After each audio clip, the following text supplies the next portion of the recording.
What's going on, people? Here we are, another Tekken World Tour Finals and another announcement for the game.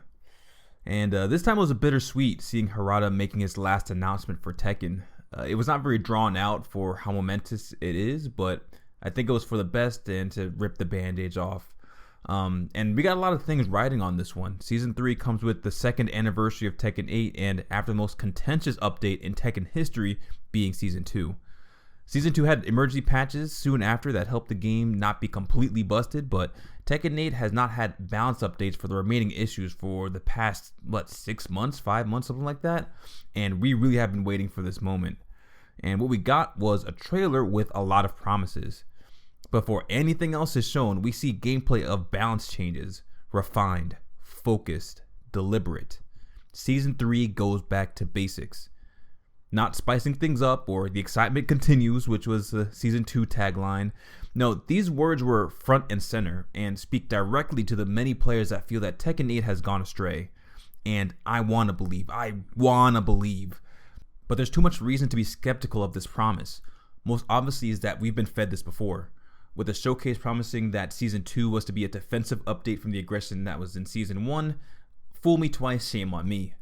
We can only be sure when the update happens that the defensive or refinement-minded changes are not completely negated by new moves given to the characters, because we know that the characters will be getting new moves this season. Now, just as there's a reason for skepticism, there is a reason to be optimistic too. The news update explicitly mentioned battle adjustments that respect the character's concepts, strengths, and weaknesses, and that's a direct quote.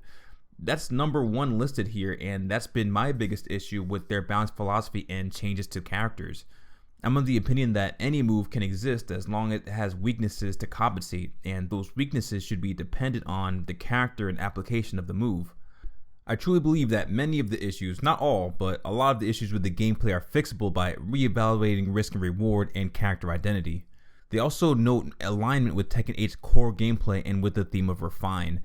So this update isn't going to come out and we're playing Tekken 6 or Tekken 7 again, and honestly I don't think people even want that, at least I don't. Tekken 8 will never be the perfect Tekken game, but it can still be great while still being distinct from the past titles, even with heat. But we're going into year 3 and that potential still has yet to be realized. Here we also got new character announcements. This time we get Kunimitsu, Bob, and Roger Jr. And I don't have a problem with any of these characters, but man, I thought for sure Miguel was coming. At a time when people have come to appreciate the aura of characters, Miguel is one of the most auraful characters in the whole cast. But no, I don't have hope that the last character is Miguel. I'm sorry, Miguel's cool, but I don't see him as the capstone of Season 3 kind of character. I'll be ecstatic to be proven wrong. I would have put Miguel in for Bob. I feel like Season 3 characters would have been really well balanced and hyped if that was the case. And I actually really thought Roger was in the bin with Bruce and Christy, so I'm actually really surprised and excited that he's back after all these years.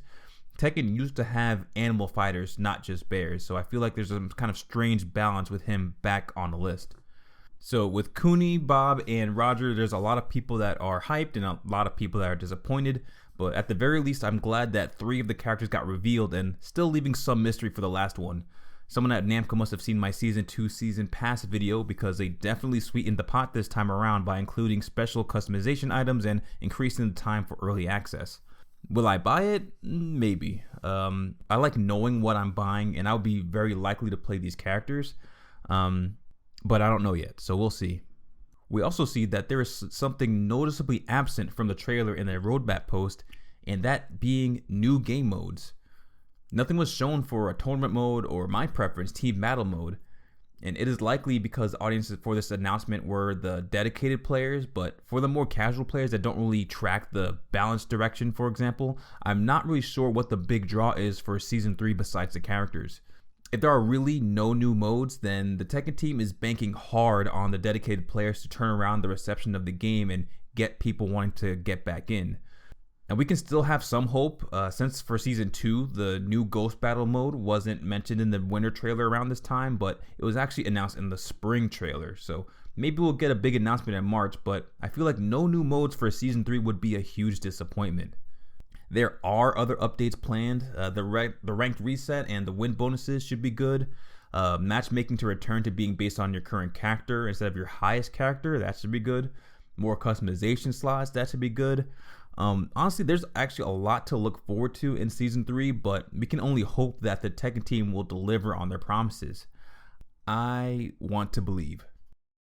Let me know what you think. Next video is in the works. Thank you for watching, and I'll see you in the next one.